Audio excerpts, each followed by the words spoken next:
de dos fases principales, la interfase y la división celular. Durante la interfase, aunque se le considera una etapa de reposo, es cuando ocurren las actividades biosintéticas más intensas, tanto en el núcleo como en el citoplasma. Divide en tres periodos, G1, S y G2. El periodo G1 es el más variable, pudiendo durar desde días hasta años, y las células que no se dividen, como las nerviosas o del músculo esquelético, se encuentran en un estado de reposo llamado G0, porque las células se retiran del ciclo celular. En cambio, los periodos S, G2 y M son más constantes y están relacionados con la replicación del ADN y la preparación para la división celular. Crecimiento celular. La célula aumenta de tamaño y produce proteínas, orgánulos necesarios para su funcionamiento. Preparación para la síntesis. Se acumulan las enzimas y moléculas requeridas para la replicación del ADN. Punto de recepción. Al final del G1, la célula decide si continúa el ciclo celular o entra en un estado de reposo. Fase S. Replicación del ADN. El ADN se duplica de manera semi-conservativa, creando dos copias idénticas de cada cromosoma. Dúplica de Sempioni. Son estructuras importantes para la división celular, se duplica. Crecimiento continuo. La célula sigue creciendo y produciendo proteínas. Preparación para la mitosis. Se sintetizan las proteínas necesarias para la división celular, como los microtúbulos del uso mitótico. Verificación del ADN. Se realiza una revisión del ADN recién replicado para corregir los posibles errores. Durante este periodo, la célula produce un doble N, que serían las 4N de la célula original, 2N. Desde el proceso en el que las células eucariotas distribuyen los cromosomas duplicados, asegurando que las células hijas tengan las mismas células madres. Clave para el crecimiento, reparación de tejidos, desarrollo y mantenimiento de las estructuras y forma del organismo mediante la división y la muerte celular, en un modo coordinado llamado apoptosis. Las fases son profase, metafase, telofase, metafase, anafase y citocinesis.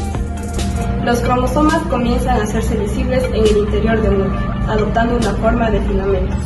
A medida que avanza esta fase, los cromosomas se condensan aún más, haciéndose más cortos y gruesos.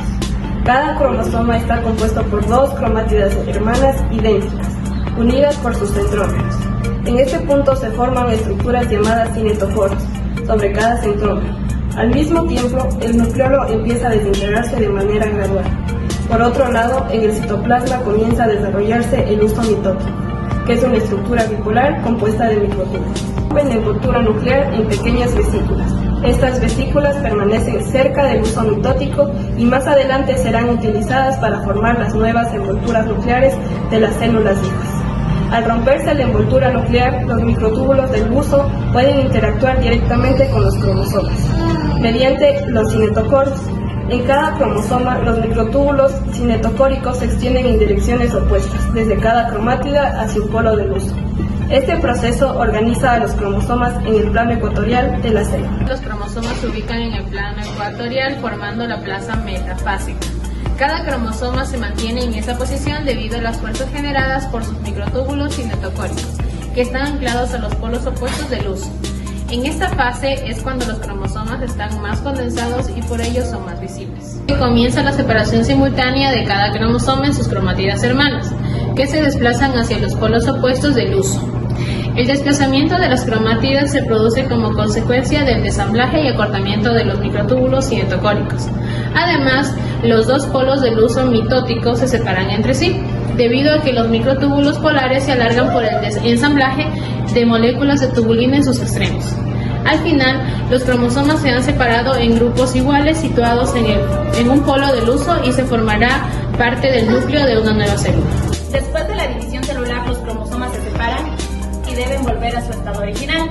Se forma una nueva envoltura nuclear alrededor de cada grupo de cromosomas. La lámina nuclear ayuda a mantener la estructura de la envoltura nuclear. Los cromosomas se descondensan y vuelven a su estado original. Es la separación del citoplasma de la célula madre en dos partes que conformarán las células hijas. Esta separación tiene lugar tras la segregación de los cromosomas. El plano en el que se producirá la división viene determinado por la orientación del uso mitótico, formado el surco, el cual va a estar formado por filamentos de actina y miosina, formando el anillo de escisión, provocando una especie de estrangulamiento. Terminada la citocinesis, el anillo de escisión desaparece.